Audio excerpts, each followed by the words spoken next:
like to turn that over to Justin. Thank you, Ed. Good morning, everyone.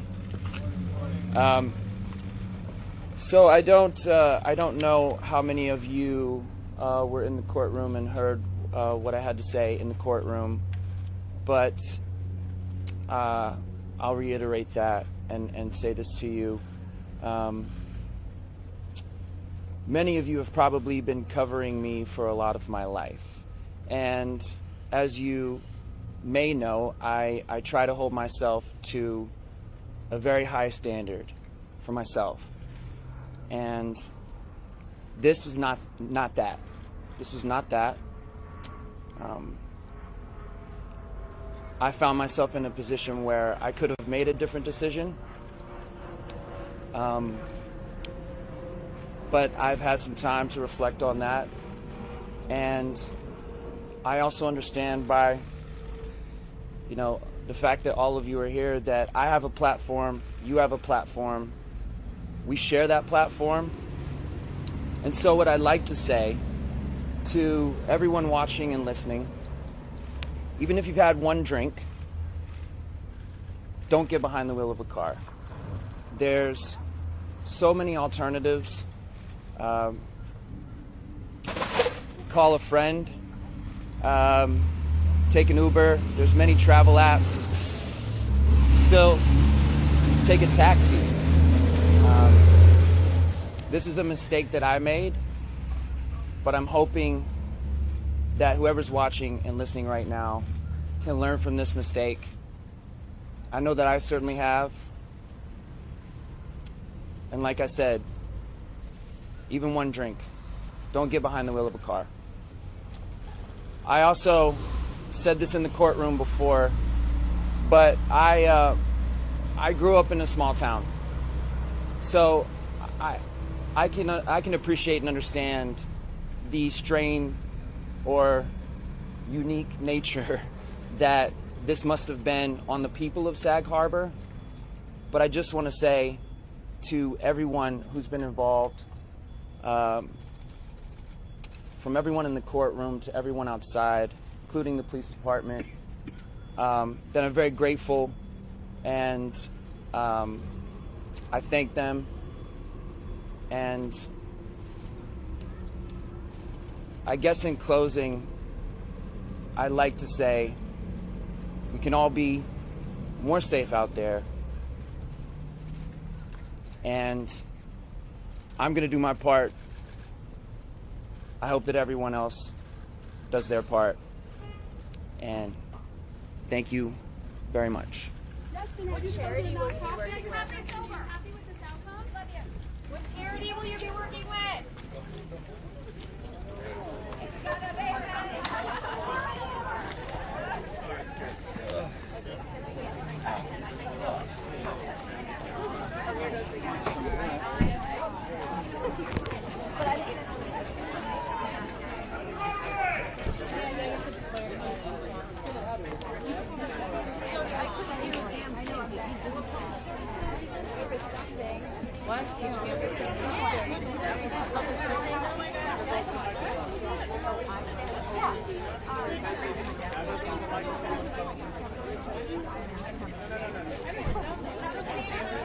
Want me to go here?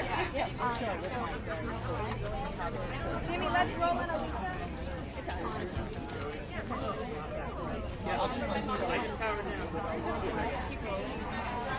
Which mic do you want me to read it into?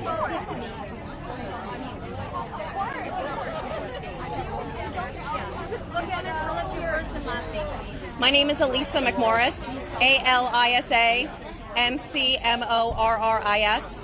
My son Andrew was killed by a drunk driver in 2018, September 30th of 2018. 6 years this month. He was 12 years old, and he was hiking with his Boy Scout troop in Manorville, New York.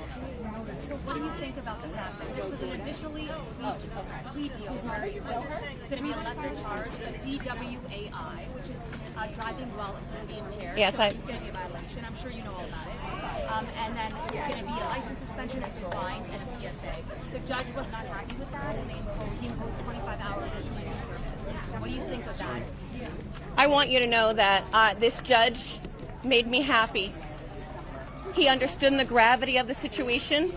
And this is my daughter, Ariana. She has to live a life without her brother, and I have to live a life without my son, and my husband has to live a life without his son. And so these crimes need to be taken seriously. It's not uncommon for plea deals to occur in the justice system, especially when an offender takes responsibility. I was hesitant. I was cautious. This breaks my heart every single time I see another arrest, and the number of killings that we see on these roads today. But I believed him in the courtroom. I believe that he took a sincere effort, and I applaud him, and I am really grateful that there's at least 25 hours of community service, and I hope he chooses to do it in drunk driving awareness. That's great. So you felt really happy that the judge was like, this is not enough, we're going to add more on. Absolutely. He said retribution and rehabilitation, reflection, that's what I want to see. We want to see a decrease of recidivism. We want to see that people that get into the car understand the gravity of their situation. And the whole point of our system is why we charge. Our choices have consequences, and we have to live by those. I have a lifetime consequence without my baby. And he's lucky that his consequence is just this today, where he has to stand up and do this for his children and do this for so many. I have, 12 years ago, he was skiing out in Montana with Jessica, and he met my father-in-law, Andrew's grandfather. And Andrew's grandfather said to him, "Oh," as they're taking off their skis, "what do you kids do for a living?" God bless my father-in-law, who didn't know who he was. And he goes, "Oh, I'm a musician." And my father-in-law beamed and said, "Oh, my grandchildren are musicians." And Andrew probably knows all about your music. So how interesting is it? And what I want to say to Justin is that Andrew can no longer sing and dance. He played ukulele and the guitar and did all these beautiful things. Andrew can no longer do those things. And I need Justin to sing for him. I need him to speak for him while he can't do that any longer.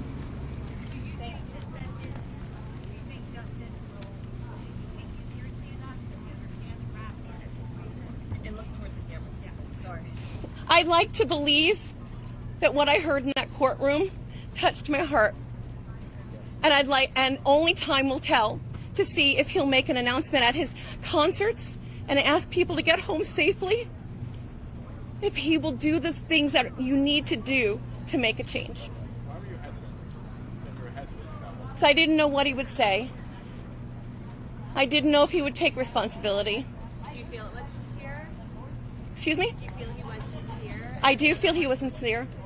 And I can only hope that his platform with everyone here will make a significant change, because all we want to do, when Andrew passed away, on his deathbed, I cried and I promised him that I would stop this from happening to anyone else. And I almost feel like I was failing, because our numbers had gone up. Here in New York State, we went up 42% in drunk driving fatalities in just a short period of time. But this gives me hope that maybe the next generation, they'll be the generation that ends drunk and impaired driving. So the judge was criticizing the prosecutors for, reaching this sentence. They said it wasn't enough of a deterrent for, Timberlake and for other people watching this, right? What did you think of that? Did you think it was? I was so proud of the judge today. I was really proud of him. And I'm really proud of our prosecution. Our DA's office has to do these kind of agreements all the time. I stand with the DA's office. I go to high schools with them and speak of choices and consequences, and we speak about these things. And so I can only hope that this will help make a huge change. Well, I know it was obviously very important for you to be as drunk driving and say yes, drunk driving, but why was it important for you to be here today? Because Justin has such a huge platform to the next generation. People listen to him. And we were joking on the way here, he sings his song Suit and Tie. How about Sober Ride? There is a ton of things that he can do with his songs and plays on his songs that will speak to this next generation. Let's bring sober back. and let's make sure that everyone gets home safe. 5 words I tell the kids when I go to the high schools: how are we getting home? And he spoke about that. Make a plan. And I want everyone out there to make a plan, because I don't want another sister or a family to have to go through what we did. Thank you so much. Would